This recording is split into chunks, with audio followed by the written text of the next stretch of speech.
Hello and welcome to this session number 5, our final session in the series Word Processing for Academic Writing. In this one we're going to look at a few final tools which you may or may not need to use within your document. These include the endnotes and footnotes, captions for graphic items such as pictures, tables, etc., presenting a table of figures which lists the captions that you've presented in your document. And finally, we'll look at creating a list which indexes key text within your document. So we'll begin with the endnotes and footnotes. The difference between an endnote and a footnote is that an endnote goes at the bottom of a document, whereas a footnote would go at the end of a given page. They both perform basically the same task in that they allow you to write further on an idea or a concept at the bottom of the page without including that within your document or within your word count. So by clicking in the document where you want to add an endnote or a footnote, you can see that in the footnote subgroup the only option we have is insert endnote. So if I want to choose either an endnote or a footnote, I need to use the callout box to do that. So this gives us the footnote and endnote dialog box, and we can then have a look at this in detail. So for example, if I want this to be a footnote, it will go at the bottom of the page or below the text or directly below the line where I've just put the cursor. An endnote will go to the end of a document or the end of a section. So if we've broken the document into sections, we can then apply it to the end of the section. So we're going to begin with a footnote, and we're going to create that at the bottom of the page. Now the beauty of footnotes and endnotes is you can then go in and change a footnote to an endnote and vice versa. Refer back to your style guide and that will tell you whether you need to use footnotes or endnotes. So once we've made that decision, we can then decide on the number format, 1, 2, 3, ABC, Roman numerals, or we can have symbols. We're going to stick with the standard 1, 2, 3. We can choose custom marks if we want to. And we can decide that we're going to start at number 1. The numbering will be continuous, or we can restart at each section or restart at each page. So if I set that to restart at each page, if I put footnotes in each page, the first footnote will be number 1 and so on and so forth. And again, we're applying the changes to the whole document. So I'm going to insert a footnote there, and you will see that you're brought straight to the end of the page and you're given number 1. And you're asked to type in what the footnote is. So for example, if we say, now when I go back into the document, I can see the number 1 against this end of this sentence, and if I hover over that, it will actually allow me to read what the footnote is. If I double click on the number 1, it will bring me straight to the footnote, and I can make the edits there. If I make any changes to the text there, I can double click and I can go back to where that footnote is in place, and you will see that the edit has been made there. So within that same page, if I then add another footnote, so again I'm sticking with footnotes and I wanted to go to the bottom of the page, so I just say insert, I'm not changing anything else. You can see I now have a second footnote. And again, if I double click on the 2, it will bring me to the location of that footnote, and I can read the actual text at the bottom of the page. So I don't have to refer to the bottom of the page to read what the footnote is actually saying.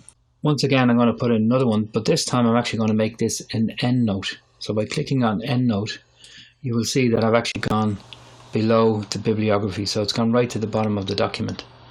I'm using Roman numerals on these just because it's different. So if I now say I have the text there, but again, if I double click on the I, it brings me to the page where that letter I is, and again I can read the notation. So endnotes and footnotes are small pieces of text which are further elaborations on the document. So the next thing I'm going to do now, I have my endnotes and footnotes in place. What I want to do is I'm going to add a picture to this document, and I'm going to then put a caption underneath that picture. So I click at the location where I want the picture, and I can go to the insert tab, and I'm going to just insert a piece of clip art into the document, and I'm going to wrap that tight so I can actually move it around within the document. So we'll say that we want this picture to be here in the document. So within that picture now, I need to go back to references, and because the picture is highlighted, I have the bounding box around it, I can now insert a caption onto that document. What I need to do is click insert caption, and you can see add a caption to a picture or other image. A caption is a line of text that appears below an object to describe it. For example, figure 7, common weather patterns. So if I click on insert caption, I'm given a caption dialog box, and it says figure 1 here. Now it is in blue text, but we can edit that later on.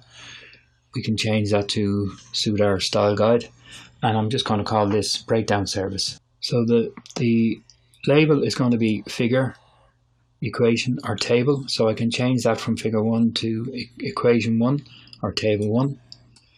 The position that the text is going to go is below the selected item or above the selected item. Now again, refer to your style guide and it will tell you which is correct. I can exclude the label from the captions. For example, I can exclude figure 1 from the caption or leave it in as required. The numbering again can be changed from figure 1 to Roman numerals to ABC, etc. and so on. So if I just say OK to that, you will see that I have a text box below the picture, and the text that I've written in is available within that box. Now again, as I say, that's in blue, so I can highlight it. I can go to home and I can change it to our standard black text. You'll notice that the number 1 on its own, this is a control field and it numbers each figure depending on its position within the document. So for example, if I put a picture above this one, that will become figure 1 and this will change to figure 2 and so on and so forth through the document. So once I have that in place, I am now in a position to put in a table of figures. The difference between this and the table of contents and your reference guide is that you don't actually get a heading with this one. You need to type that in yourself. But what we'll do first is we'll just go back to references and we're going to insert a table of figures. So once I click on table of contents, this dialog box opens and there's a couple of options available to me within here.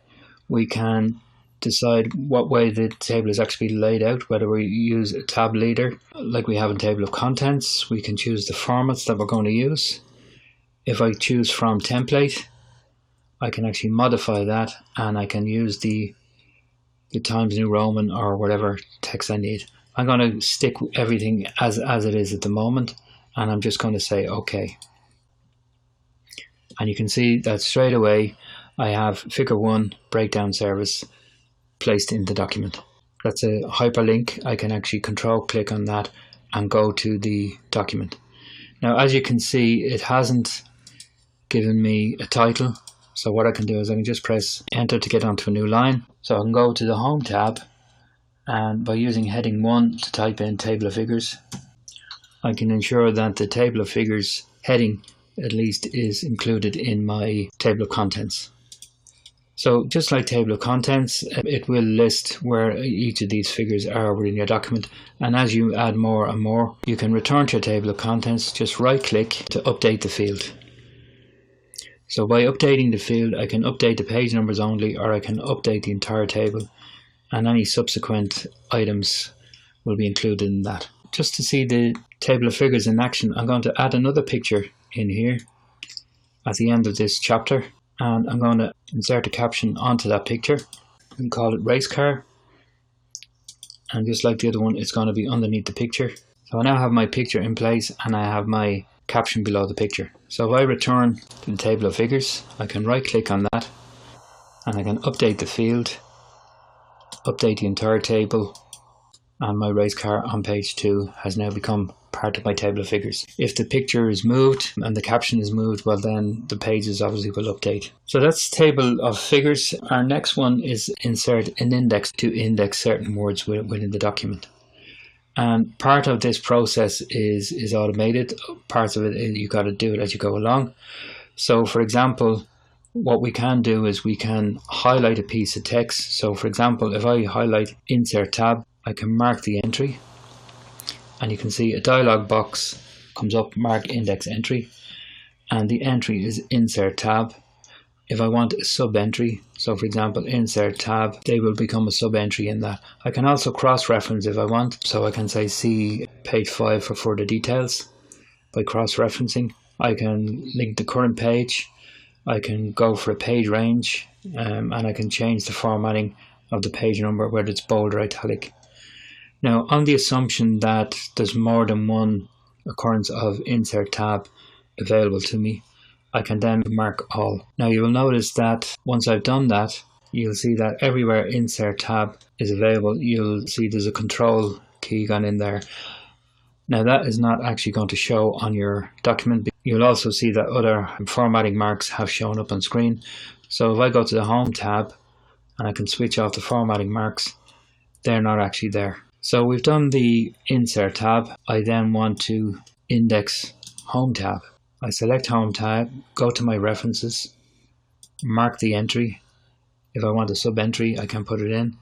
And rather than mark each individual one, I'll mark them all. And I can work through the document and find other things that I might want to mark. So for example, if we want to mark Page Layout tab, I'll mark that, mark them all.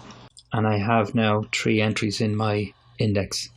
So if I go here just above my bibliography, and I'm going to create a space. So before I do anything, I'm going to go to my Heading 1 tab, and I'm going to type in index and press enter. And I've used that in Heading 1, so it'll show up in my table of contents. So the final thing I need to do is insert the index.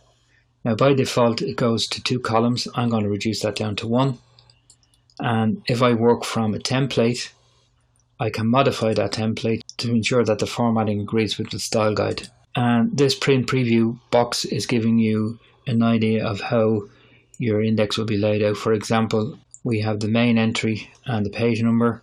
We have cross references here with the word C, and we have sub entries which are indented across the page. So I'm just going to put this in a single column so you can see it more clearly. And if I say OK to that, my index has gone in place, and you can see Home tab, Insert tab are in the same line. And because we put pictures in as a subsection to the Insert tab, you can see it's indented there. And then we go back out to the original margin for Page Layout tabs. So you can see within that index, you've got to mark things as you go. One of the big advantages of it is that if you mark all, well then every occurrence of those words will be included in your index straight away. You can add to mark entries. For example, we highlight the word gallery here, and I want to mark an entry. You see gallery is in there. I'm going to mark them all and close that, and again you see your formatting marks turn on. We'll leave them on for the moment. I can click within my index, right click and update field, and you see gallery has now been added to my list. So by using the table of contents, the table of figures within the document, and the endnotes and footnotes, you can get the key information onto your document. So all of these are aids to you compiling the document, but also to the person who's reading or assessing your document, that they can navigate their way cleanly through a document. So over these sessions we've looked at a series of tools which will help you in the presentation of your document for assessment or publication. In the first session we looked at the basic font and paragraph settings and margins, headers and footers in the basic layout of a page within a document. On the second session was page numbering, session breaks, applying changes to the whole document or sections within a document, and using columns within a document. Session 3 gave us table of contents and modifying and management of table of contents. Session 4 dealt with referencing and the style guide for referencing and how you can apply referencing and citations within your documents and ensure that the final list of works cited, or the bibliography, are an accurate list of all works cited within your document. And in this session we've looked at endnotes and footnotes, captions, table of figures and indexes. So by bringing all those 5 sessions together, you will have all the skills that you need to ensure that your document is presented to the highest standard and that it meets the requirements of the style guide that you're working to. There are a lot of tips and tools on the Microsoft website, and also endless supplies of ideas and hints and tips on YouTube. So don't be afraid to research further, and I hope you have every success with your academic assignments.